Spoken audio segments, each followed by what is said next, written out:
hours of anguished writing. When I told her the news, we lay there giggling for a long, long time. Aside from the initial onrush of giddiness, the experience has actually been humbling. That's a tricky word, humbling. Often people will get up on stage after winning an Oscar and talk about how humbled they feel. Really? That kind of honor would put my ego on steroids. But the unexpected success of 10% Happier genuinely has been humbling. What quickly became apparent is that the success of the book wasn't so much about me as it was about the practical takeaway. I realized that people were only mildly titillated by the embarrassing stories I share in these pages. What they really wanted to know was, what do you have of use for me? On that score, I have real confidence. Meditation works. While it is not a panacea, science suggests it can help make you calmer, more focused, and less emotionally reactive. Since this book has come out, the research into the physiological and psychological benefits of the practice, while still in its relatively early stages, has only gotten stronger. Recent studies suggest meditation may decrease the risk of heart disease, boost the brain's resilience in the face of suffering, and promote healthier aging. I hear nearly every day from people who say this book led them to meditation and that the practice has changed their life. A father on the verge of suicide, a police officer dealing with burnout, a firefighter whose young son has leukemia, a congressman who suffered a humiliating primary defeat, and celebrities who, despite their outwardly glimmering lives, privately struggle with anxiety.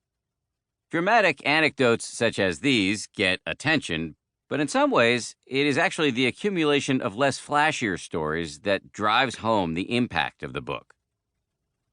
Stories of the people who hit me up in airports or on Twitter to tell me that meditation has made them marginally but meaningfully saner. 10% Happier has now grown from a little idea in my head into something much more. My initial impulse for writing the book was to make meditation accessible to skeptics. But 5 years later, as the science has made the practice more socially acceptable, I am now primarily preoccupied by a new dilemma: the millions of people who want to meditate but can't get over the hump to establish an abiding habit. To that end, I've started a podcast where every week I interview all sorts of meditators, from the Dalai Lama to RuPaul. I also co-founded a meditation app, which brings together some of the best teachers in the world who provide simple instructions without incense or didgeridoo music. At the end of this audiobook, I've included some guided meditation instructions from me and also from some of my favorite teachers, including Joseph Goldstein, who you will meet in the course of this narrative. You can also go to 10percenthappier.com/unlock. I'll say that again. 10percenthappier.com/unlock to download the app and unlock audio versions of these meditations for free.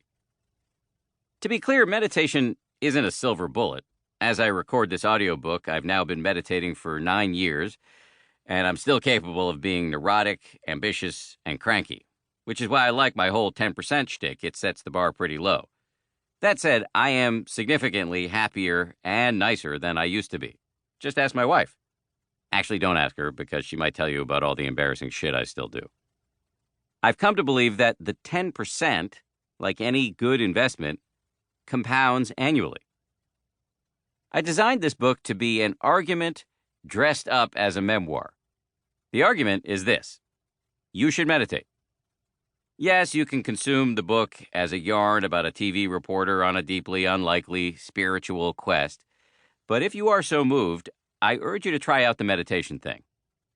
As I like to say, if it can work for a restless, skeptical newsman, it can work for you.